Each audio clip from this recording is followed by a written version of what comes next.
श्री कृष्ण कहते हैं, स्त्री की रचना में एक चीज छूट गई। प्राचीन काल की बात है, जब जगत की सृष्टि प्रारंभ हुई थी। ब्रह्मा जी ने परमपिता की आज्ञा से इस विश्व की रचना की। पहले पंचतत्व बने, आकाश, वायु, अग्नि, जल और पृथ्वी। फिर पर्वत, नदी, वन, पशु पक्षी सब अस्तित्व में आए। अंततः सृष्टि की पूर्णता के लिए मनुष्य की रचना की गई।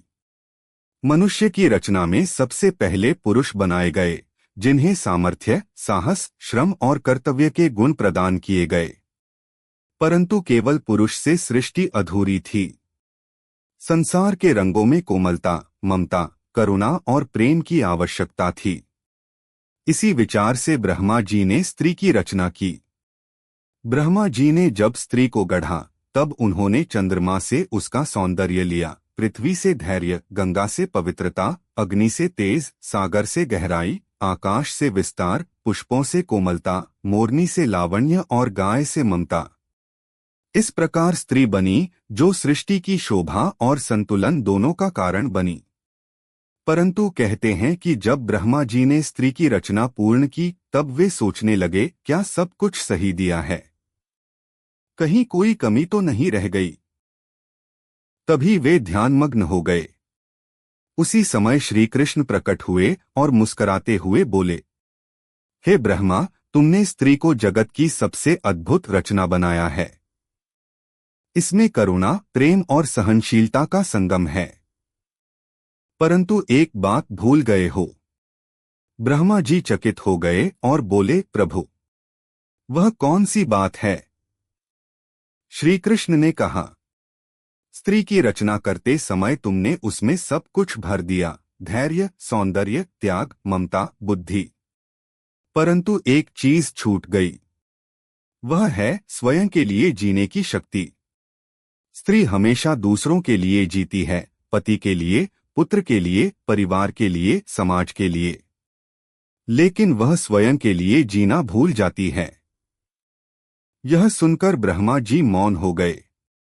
वास्तव में स्त्री की यही नियति रही, वह सदा अपने सुख को त्याग कर दूसरों को सुख देती रही। यही उसकी महत्ता है और यही उसकी कमजोरी भी। कथा आगे बढ़ती है। एक समय की बात है, द्वारका में श्री कृष्ण रुक्मिणी और सत्यभामा के साथ बैठे थे। रुक्मिणी जी सेवा करती हुई बोली, स्वामी, आपने स्त्री की रचना में एक कमी की बात कही थी, क्या वह सत्य है? श्री कृष्ण मुस्कराए और बोले, देवी, सत्य यही है। देखो, तुम सबके लिए व्रत रखती हो, सबके लिए पूजा करती हो, सबके लिए त्याग करती हो। परंतु क्या कभी स्वयं के लिए तुमने व्रत रखा? क्या कभी स्वयं के लिए समय निकाला? यही है वह छूटी हुई बात। सत्यभामा बोली, तो क्या स्त्री को अपने लिए जीना चाहिए? श्री कृष्ण ने कहा, हाँ, क्योंकि जब तक स्त्री स्वयं स्वस्थ, प्रसन्न और संतुष्ट नहीं होगी, तब तक वह परिवार को सुख नहीं दे सकती। जैसे एक दीपक स्वयं प्रज्वलित होगा, तभी किसी और को प्रकाश देगा, वैसे ही स्त्री को भी अपने अस्तित्व का सम्मान करना चाहिए। मथुरा नगरी में एक नारी थी, सुदेवी। वह दिनरात परिवार की सेवा करती। पति के लिए उपवास, बच्चों के लिए कष्ट, सास-ससुर के लिए सेवा। परंतु कभी अपने लिए न सोचती। धीरे धीरे उसका स्वास्थ्य बिगड़ गया। जब वह अस्वस्थ होकर शैया पर पड़ी, तब परिवार को समझ आया कि जिसने सबको सुख दिया, वही आज दुख में है, और उसके लिए किसी ने कुछ न किया। तब श्री कृष्ण वहां आए और बोले, देखो, यही है वह बात। जब स्त्री अपने लिए नहीं जीती, तो धीरे धीरे उसका अस्तित्व विलीन हो जाता है। परिवार के लोग उसी पर निर्भर रहते हैं, किंतु जब वह टूट जाती है,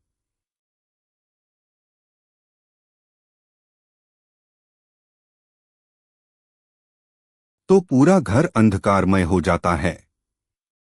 सुदेवी ने आंसुओं से कहा, प्रभु, क्या मुझे अपने लिए जीने का अधिकार है? श्री कृष्ण ने स्नेह से कहा, नारी को अपने लिए जीना सबसे बड़ा धर्म है। अपने स्वास्थ्य, अपनी आत्मा और अपनी प्रसन्नता का ध्यान रखना ही उसका पहला कर्तव्य है। यह कथा सुनाते हुए श्री कृष्ण ने सभी को उपदेश दिया, हे नरनारी, यह मत समझो कि स्त्री केवल दूसरों के लिए है। उसका भी जीवन है, उसका भी मन है, उसकी भी इच्छाएं हैं। जब तक वह स्वयं को नहीं समझेगी तब तक उसका जीवन अधूरा रहेगा। स्त्री की रचना में जो चीज छूट गई है वह है स्वयं के लिए जीने का भाव। अतः हर स्त्री को यह याद रखना चाहिए कि अपनी खुशी और सेहत का ख्याल रखना कोई स्वार्थ नहीं बल्कि कर्तव्य है। कथा का सार यह है कि श्री कृष्ण ने हमें समझाया, स्त्री त्याग और ममता की मूर्ति है, परंतु उसे स्वयं के लिए भी जीना चाहिए। यदि वह खुद को भूल जाएगी तो धीरे धीरे संसार उसका मूल्य नहीं समझेगा। स्वयं को सम्मान देना ही सृष्टि का सबसे बड़ा संतुलन है। यह कथा सुनकर द्वारका की स्त्रियां आंसुओं से भर उठीं। उन्होंने प्रण किया कि अब से वे केवल दूसरों के लिए नहीं बल्कि अपने लिए भी जिएंगी।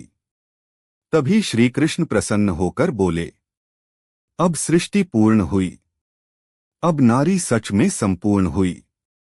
यहाँ कथा समाप्त होती है परंतु संदेश अमर है। श्री कृष्ण कहते हैं, स्त्री की रचना में जो चीज छूट गई वह है अपने लिए जीने की शक्ति।